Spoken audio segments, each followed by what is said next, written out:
యాందిరయ్యా an చేస్తున్నా.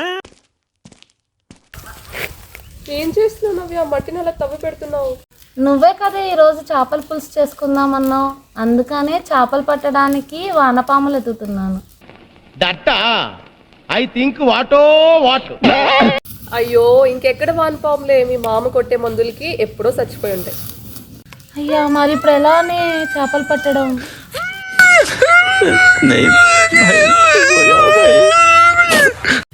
నీ మొహమే నీ మొహం.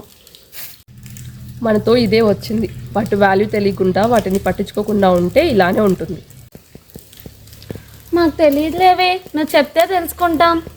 ఈ ఎర్త్వామ్స్ అనేటివి 209 మిలియన్ ఇయర్స్ నుంచి ఈ ఎర్త్వామ్స్ అనేవి ఉన్నాయి. అంటే మన డైనోసార్స్ కాలం నాటివి. ఈ ఎర్త్వామ్స్ అనేవి అన్ని చోట్ల ఉంటాయి, ఒక అంటార్టికాలో తప్ప అన్ని రకాల భూముల్లోనూ ఉంటాయి.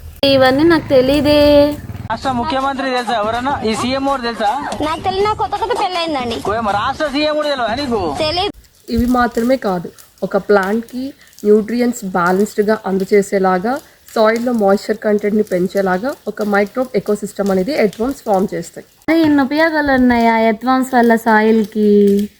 మరి ఒక ఇండియాలోనే 425 స్పీషీస్ ఆఫ్ ఎర్త్వామ్స్ ఉన్నాయి.